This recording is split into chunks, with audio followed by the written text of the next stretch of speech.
Distinguished guests and members of the media, could you please join us with a very warm round of applause to welcome the Right Honourable Minister in the Prime Minister's Department, Tan Sri Nur Muhammad Yaakob. He is accompanied by Her Excellency, Director General of the Economic Planning Unit, Prime Minister's Department, Dato' Noria Ahmad, Mr. Paulus Kuchinas, Regional Editor of Oxford Business Group. Thank you.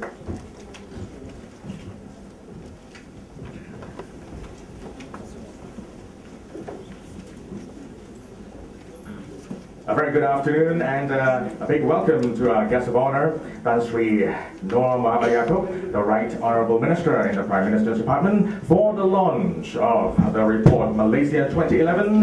It is indeed an honor to have your presence here today. On behalf of Oxford Business Group, we would like to thank the Honourable Minister, distinguished guests, partners and members of the media for taking time out to join us today.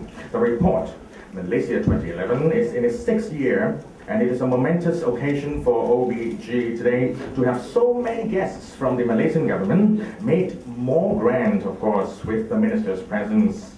Without further ado, allow me to call upon Country Director of Oxford Business Group for Malaysia, Ms. Yana Trex, to share with us her opening address. Ms. Trex, please. Thank you. The Right Honourable Tan Sri Nur Muhammad Yaakob, Minister in the Prime Minister's Department, Your Excellency Dato' Noria Ahmad, Director General of the Economic Planning Unit, Paulus Kuchinas, Regional Editor of Oxford Business Group, distinguished guests, ladies and gentlemen, good afternoon. As you have heard, my name is Yana Trex and I'm the Country Director of the Oxford Business Group for Malaysia. It is my pleasure to welcome you here today for the launch of the Report Malaysia 2011, our 7th report on Malaysia. Now, I would like to start by thanking some of the key partners. Firstly, the team of the Economic Planning Unit, who are our hosts here today. Thank you and your committed staff for the tremendous support you have given us throughout our project. We would also like to thank the team of MIDA for their support, Maybank for their help on our research of Malaysia's financial market, Russell Bedford for their collaboration on our tax chapter, Shandela Moore & Co. on our legal section, our commercial partners, all experts, all very generous with their time. We thank them. Now, in today's busy global media, which prefers the snapshot and the soundbite, Oxford Business Group offers, by contrast, careful in-depth analysis and balanced assessment to provide compelling insights which dispel ignorance, perhaps prejudice, while alerting the astute readers to investment opportunities available. OBG spends a great deal of time and investment on its reports and is committed to Malaysia year after year. We have a team of 6 people who are based on the ground for a period of 10 months to produce this 328-page report, making this the most comprehensive and accurate study currently available. In addition to this annual report, we produce online economic updates that are sent to subscribers all over the world. Our reports have growing audiences in universities, government and diplomatic circles. People like our approach, comprehensive but concise, contemporary, researched and produced in the year of release. Award-winning design, words, pictures, charts, caricatures showcase quality content in a way which draws the reader in. This community of corporations, investors, professional advisors and consultants, traveling decision makers like the way we work, that we always go to the source and draw firsthand on the knowledge, wisdom and experience of people like you. Readers will also have the opportunity to read original contributions from some of the biggest names in the country, with interviews from Prime Minister Najib Abdul Razak and the Minister in the Prime Minister's Department, Tan Sri Nur Muhammad Yaakob, to President and Group Chief Executive of Permudala Nacional, Hamad Kama PhD Othman. These are balanced with viewpoints from foreign investors and major international figures, including the Prime Minister of India, Manmohan Singh, US President Barack Obama, and the Secretary General of ASEAN, Suril Kitsuwan. A wide range of industry and business leaders are also featured, providing case studies of successful economic development and FDI, while candidly discussing the challenges of today's marketplace. The report, the combined efforts of so many, is now a marketing tool for you to use. As every year, it has been a pleasure to work and interact with the people of Malaysia at all levels. A delight to spend substantial time in this beautiful place. Your Excellencies, partners and collaborators, distinguished guests, I have told you something of the people involved in this report, our objectives and methodology. Our regional editor will now tell you more of our analysis and findings. Thank you for your support and your attention today.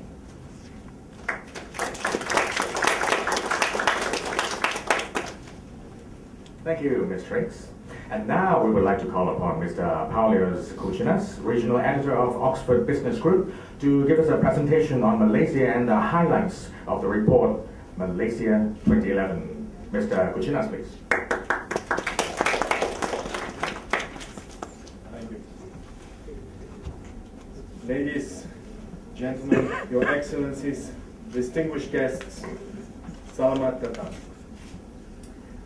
My name is Paulius Kuchinas. I'm the Regional Editor of Oxford Business Group, in charge of our Asian editorial coverage. I'm very pleased to be back here today.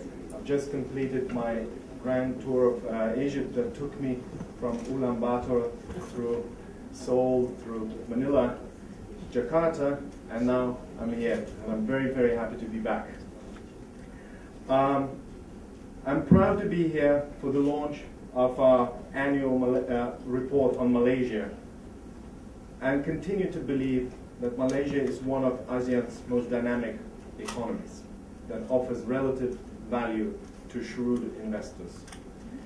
Coming from Europe, which is facing yet another crisis summit, it is nice to be in a warm climate, in a place that has a clear growth strategy, relatively low indebtedness, and faith in market economy.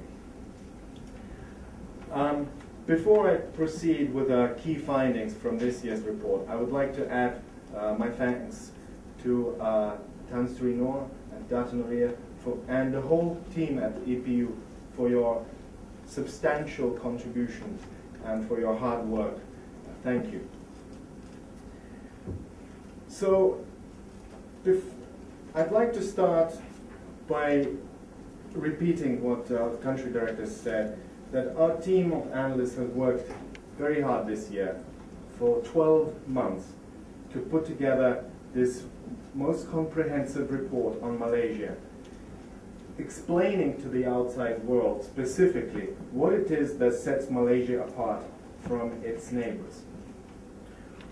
We're conscious of the fact that competition for global capital and economic advantages is getting more intense every year, as new countries and regions emerge onto the global stage, offering cost advantages, market access, and new investment opportunities.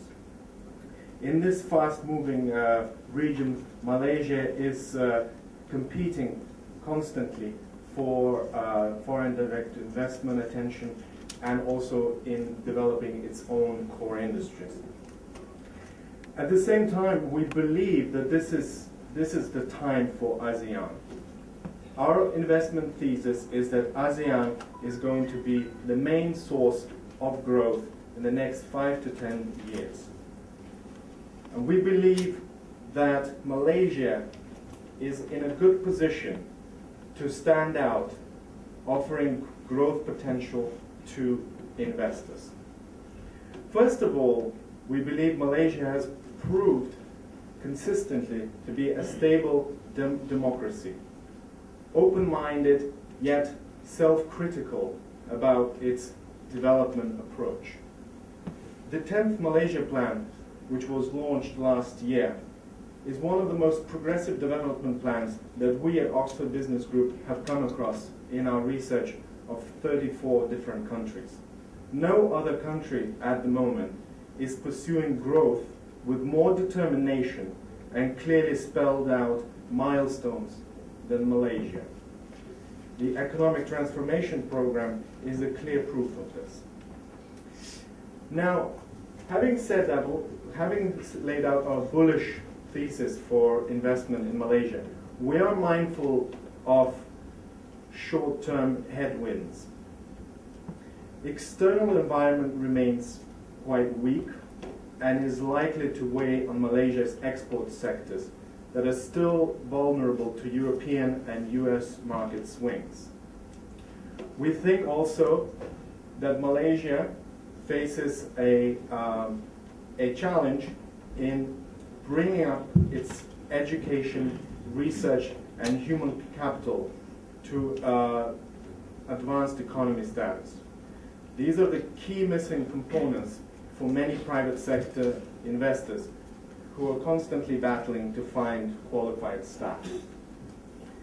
However, during our research and talking to several hundred of CEOs in this country, we're now generally observing an interest from private sector in investing domestically as opposed to regionally. Banks, we note, have been lending more to both retail and corporate sector, helping to lift domestic demand during the critical recovery period that followed after the credit crisis. Meanwhile, we note there are new champion sectors such as Islamic finance, halal food industry, and new forms of tourism which are helping to expand the business both domestically and internationally. Traditional sectors such as construction and real estate also remain buoyant.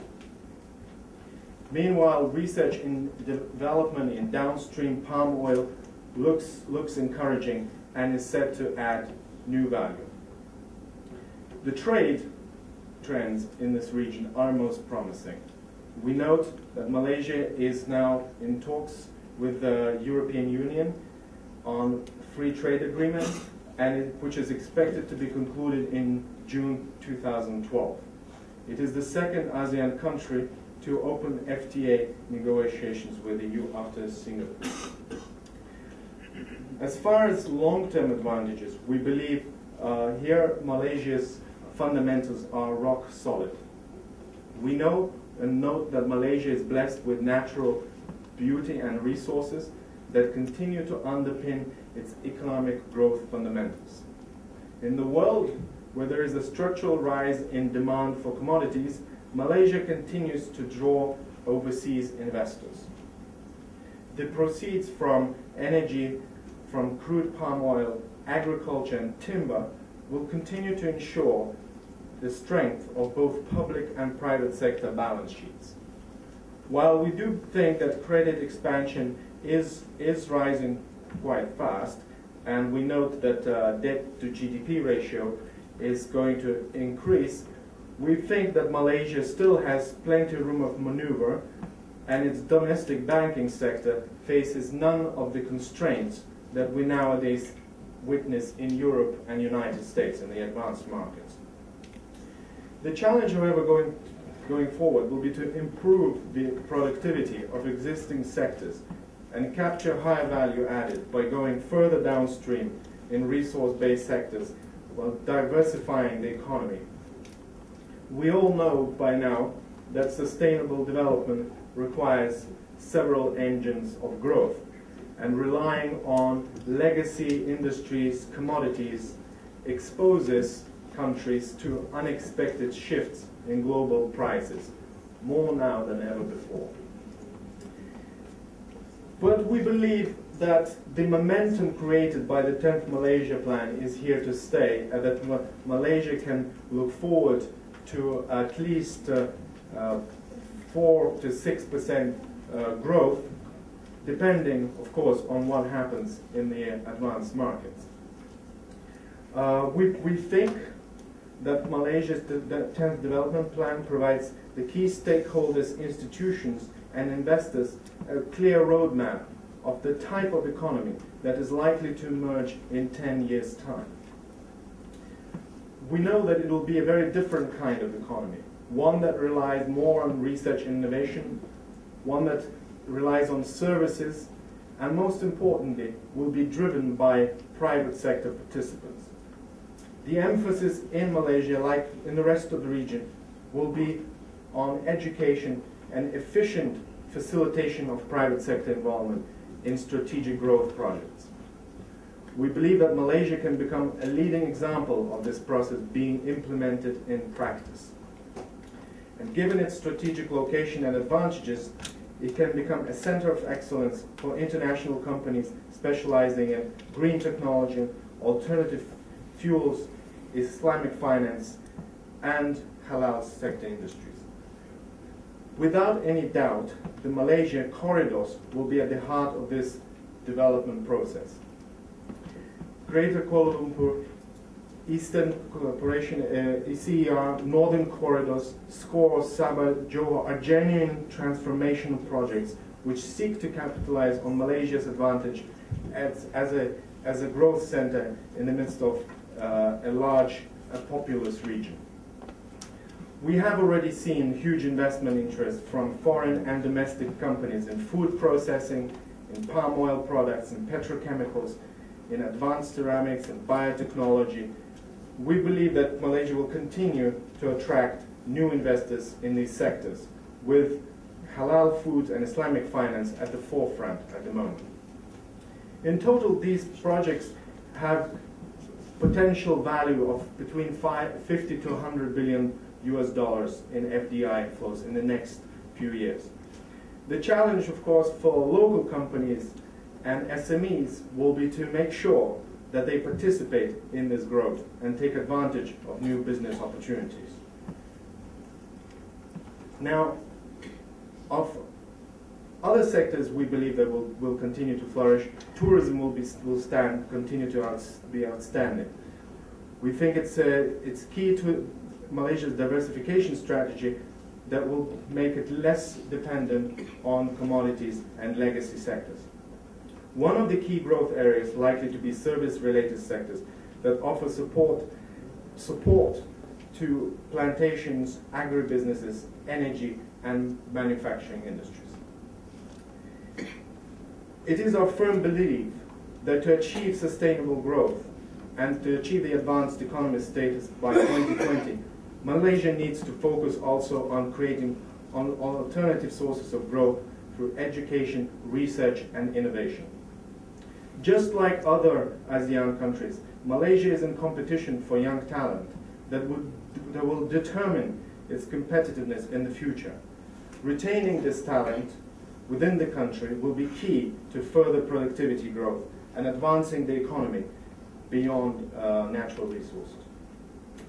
Now, as I said at the beginning of my speech, we continue to see compelling relative value investment opportunities in Malaysia that we've spelled out in our report. As we continue our coverage, we hope to provide more detail and insight, and very much look forward to your feedback and criticism. Our base case scenario remains is that Malaysia's economy will continue to be in the top league of ASEAN growth regions, with higher GDP per capita increases over the time. The programs outlined in the 10th Malaysia Plan and the Economic Transformation Program will play a crucial role in setting policy targets within the country and the regional corridors, which will be one of the main engines for involving private participation and foreign investment. Given its location and resources, makes Malaysia a natural choice for many industries and a contender for the status of a regional leader. With the effective implementation of the initiatives now underway, this is the prize that soon will be captured by the country. And on this note, I would like to thank again everyone for coming here today and wish you a very productive and prosperous last quarter of 2011. Thank you. Thank you, Mr. Kuchinas, for your insights. And now it's time for us to hear from the Minister in the Prime Minister's Department. Please put your hands together to welcome the Right Honourable Minister in the Prime Minister's Department, Tan Sri Nur Muhammad Yaakob, to deliver his keynote address. Tan Sri.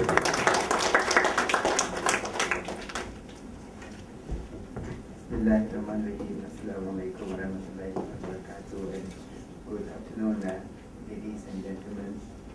Yang berbahagia Datuk Nuria Ahmad, Director General of Economic Planning Unit, Mr. Paulius Kuchinas, Regional Editor, Asia for the Oxford Business Group, Ms. Iyana Creek, Country Director, distinguished guests, ladies and gentlemen. First, let me welcome you to the Economic Planning Unit today for the launch of this report. The report, capital letters. There's only one report. The report. We have the budget, of course. It's a report, just like any other report. But there's only one. The report. Which is by the Oxford Business Group.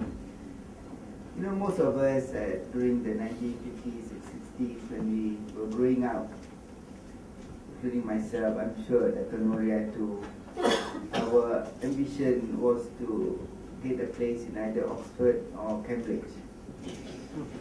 Many of us, of course, don't make it. I didn't make it. They sent me to a small village in Belgium.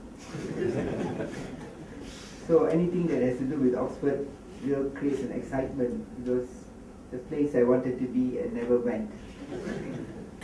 So we have the Oxford Business Group today, and of course they were all very happy with the report. The report is good. Malaysia has done well, and of course, as usual in life, nothing is perfect. We have the headwinds, we have the states not doing too well. People are worried. There are lots of letters by prominent people in newspapers to the leaders of Europe and the States, saying that please see sense and come and do something. But we are not sure. We are not sure whether they will see sense and do something. So there is a challenge. The headwinds are there, but we are quite comfortable with what we are doing. Because over the years, we have learned the lesson in life to be practical. Whatever we do, be pragmatic, be practical, be ready to change, be ready to transform, and don't believe in ideology too much. Just be practical and adjust according to changing circumstances. And that's what we are doing. And I say this because also it so happens that next year will be the 100th anniversary of the birth of Milton Friedman, a man who has made such a big difference in the lives of people, in the lives of nations. Good man, great mind. And during the 1980s, etc., it was the Chicago School of Thought that promoted this idea of market. But we have been there before. In fact, when we became an independent country, 1957, the fashion was to be a socialist. Everyone was a socialist. You know, Singapore was socialist, our neighbor. But we were not. We said, well, socialism, you know, it hasn't proven that it can work. We will go with the free market that we know, and we will go with parliamentary democracy, and we will adopt laissez-faire. That's what the British have left with us. But of course, circumstances changed. In 1969, we had a big flare-up. Then we realized that the free market was good, but laissez-faire was wrong. So we adjusted. We kept the free market. We adjusted laissez-faire slightly to have a system which promoted not only growth, and Paulius Kuchinas was right. You can see from what we are doing that we have this religious obsession with growth then, and today we still have it. But not only growth was important for us after 1970, but also equity, but also distribution, because this assumption earlier that growth itself will take care of distribution is false. We knew it doesn't work that way. There's no trickling down effect. There's no raising of old boats by the river, by the flood. It doesn't really happen. So you have to focus on growth, and you have to also focus on distribution and equity. But without growth, there can be no distribution. Without growth, the only way to distribute is to take from Paul and give to Peter, or Paulius to give to Peter. So if you keep taking from Paulius to give to Peter, there won't be any Paulius around. They wouldn't come to Malaysia. They wouldn't stay in Malaysia. You only have a nation of Peters who receive, but there's nobody to give. So we made a decision way back in 1970 that our policy is growth with equity, but no taking away from Paul to give to Peter. We will distribute based on an expanding pie, and the pie expands. Then as it expands, we will distribute more, more free. And that policy has been with us since then. While we continue to focus very much on growth, we are very aware of the need to distribute. And in our 10 Malaysia plan, this came out, and there's a work of Dr. Noria Ahmad. She made the 10th Malaysia plan report, although it's not the report, but it's an important report. But she made the report more glamorous than any other 5 Malaysia plan report. Thank you very much, Dr. Noria.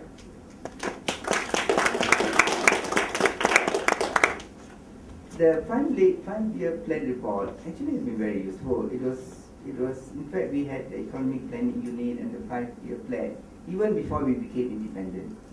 But of course, when we became independent and later people say, are you sure you want to have 5-year plan report? Isn't it a legacy of communist central planning? We say no. The communists may have the 5-year plan, but ours is different. Ours is central planning, yes, but it's not central planning in the sense of getting our fingers dirty to do the micro. We just plan strategic direction so that resources go to the sectors that need to be promoted. And we have done it, if I should say so myself, in case I was not here then, that we have done it very well. Because we, in the 1950s and 60s, we concentrated on agriculture, commodity, eradication of poverty, and then in the later part, 70s, 80s, and 90s, we went on industrialization. And in the last 2 reports, we are back to what Mr. Kuchina said we should do, that is focus on education, focus on productivity, focus on research, and focus on innovation. That's what the 10 Malaysia plan report says. And since we have already almost eradicated poverty, the 10 Malaysia plan also focuses on the bottom 40%, to make sure that the bottom 40%, the quality of life is lifted in the next plan and the plan after that. And in fact, the Prime Minister has taken it even further in the 10 in his budget, and he has actually focused on some 53% instead of 40%, 53% of households, that is the households who are earning less than 3,000 ringgit a month, and we thought that's a very good thing.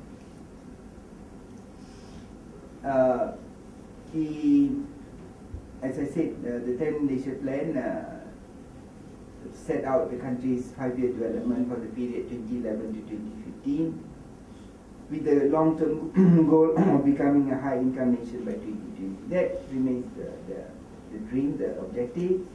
And in the budget, of course, the Prime Minister has announced a national transformation plan to get us from here to there. The private sector, and we have said it many times, will be the engine of growth over the next 10 years. But the government will be there as a facilitator. We need to create an environment that is business and investor friendly.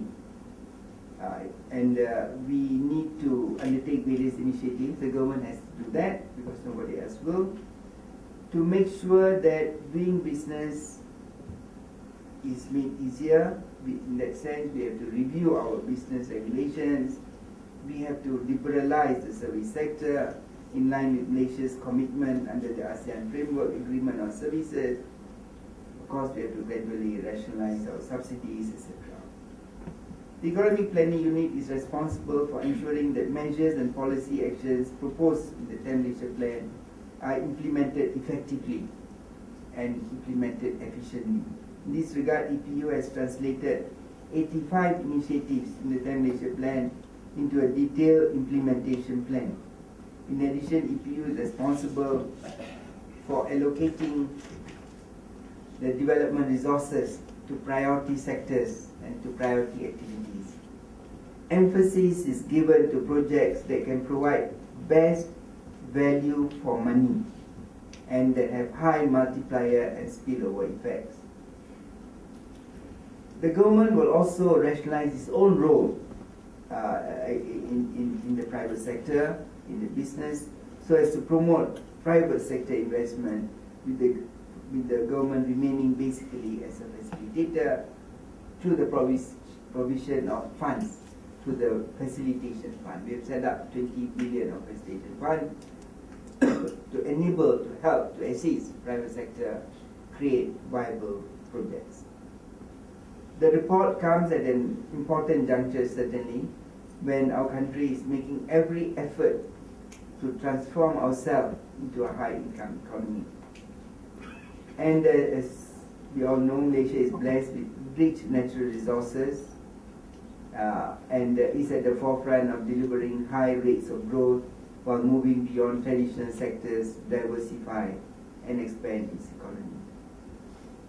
Sometimes in life, geography and history matters. Geographically, we are located at, we cannot be located at in a better place.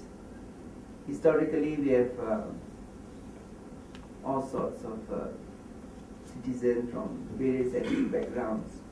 When you agglomerate, you basically get 2 + 2 = 5. We have Malays, of course, from all over Indonesia and originally from here. And we have Chinese.